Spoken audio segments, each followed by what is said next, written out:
Welcome back to my channel, Boss Lux, a channel documenting a journey to success because success begins with the mind. My name is Camilla Mills, and today's topic is going to be about one of my favorite topics, actually, books.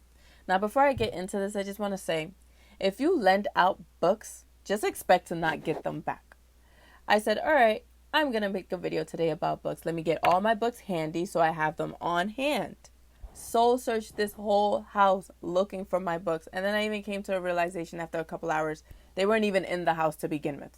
So there's that. Before we begin, if you haven't already done so already, smash that like button. If you're feeling a little extra fancy today, subscribe.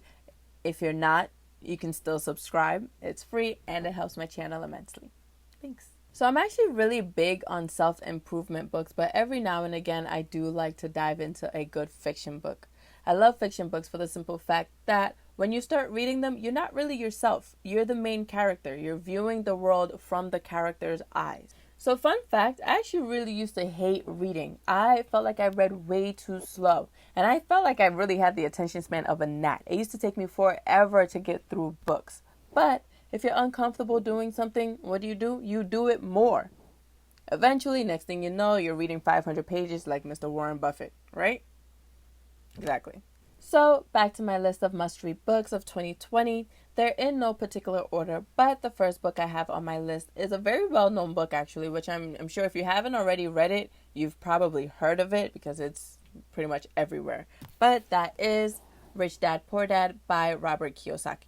So this is actually the book that started it all for me. A couple years ago, I got myself tied into the worst car deal ever, paying $53,000 of car debt with only a $24,000 yearly income. I actually discussed that experience in one of my previous videos, which I will link in the iCards above and in the description below. So be sure to check that out. So after I became free of my biggest financial liability, I decided to start educating myself more financially. Once my bills were paid, nothing else really mattered. But this book actually teaches you the basic concept of assets over liability. He talks about the lessons he learns from his rich dad, which is actually his best friend's dad, and then the lessons he learned from his poor dad, which was his actual dad. So his rich dad taught him how to have money work for him rather than him working for money. Invest in assets that will give you a return on investment. Mr. Kiyosaki says, to become rich, invest in assets. To become poor or middle class, buy liabilities. But on the other hand, his poor dad was pretty much just prepping him to work in a 9-to-5 corporate job for the rest of his life. Also in that book, which you would think is common sense, but many of us fall victim to, is not minding our own business. Our 9-to-5 job is just that, a 9-to-5 job that will leave you just over broke. Go to work, get your money, but when you get home, work on your craft. Work on something that's going to make you more successful. Now, don't get me wrong. I know when you get home, we're all tired and we don't feel like doing much. But why invest all your time into making someone else rich and successful and then lose the motivation to make yourself successful?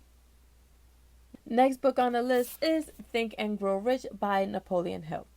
Now, the reason why this book is on the list is because the concept is so simple. Manifestation. Hill explains the 13 principles of wealthy and successful people. People are so quick to dismiss the idea of believe and you shall achieve, but really when it's all said and done, that's what it boils down to. Everything begins with an idea. Manifest that idea into reality. You know what you want. It's a burning desire. You don't think about anything else. You eat, live, breathe what you want.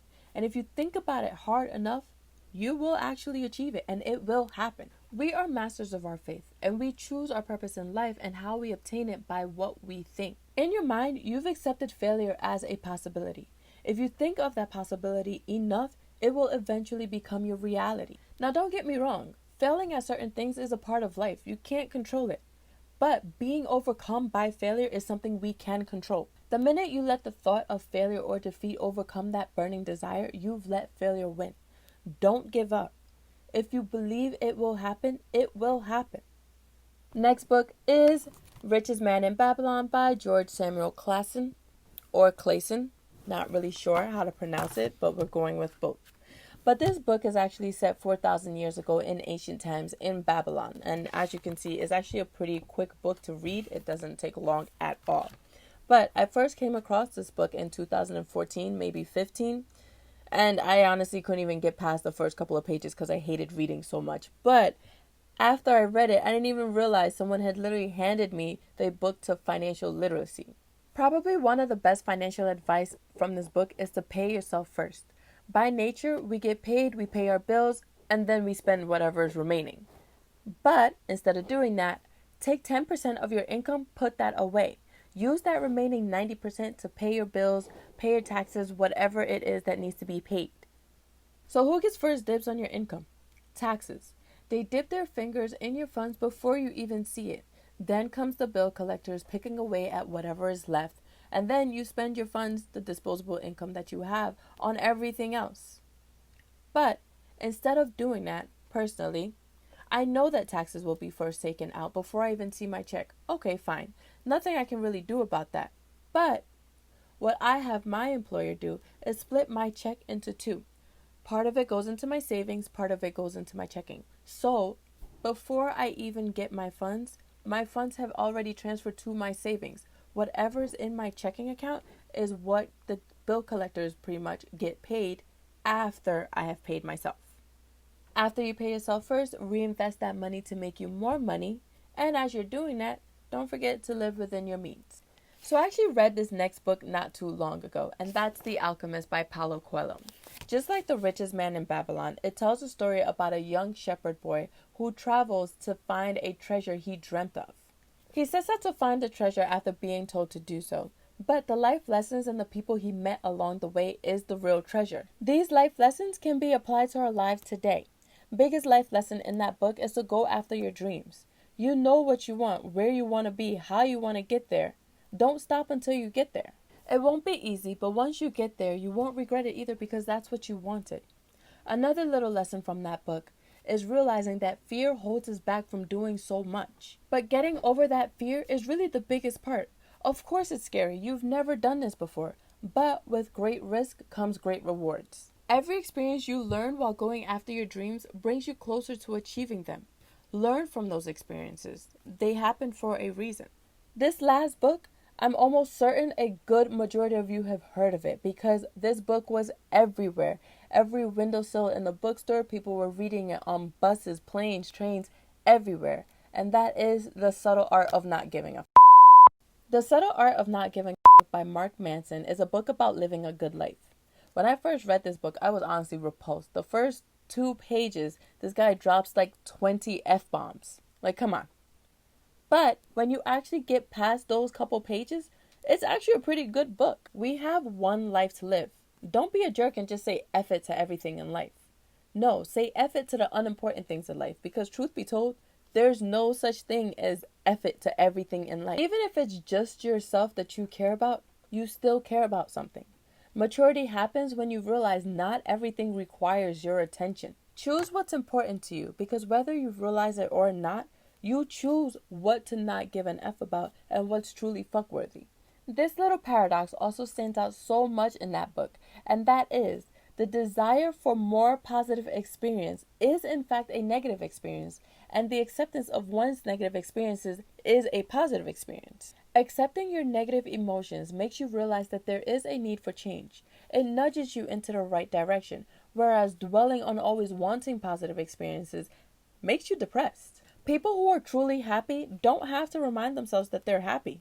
They just are. When it's all said and done, the acceptance of our negative experiences is actually what brings forth our happiness.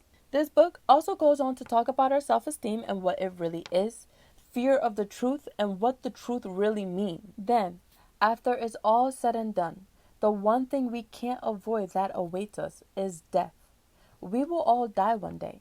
So while we're on this earth, choose what you want to give meaning to. Plain and simple. Alright friends, so those are the 5 books that I've read and loved so far. If you're looking for something to read in the meantime, take a look at these books. But later down the line, I will be sharing more books with you. I definitely need to get my physical copies back for my books.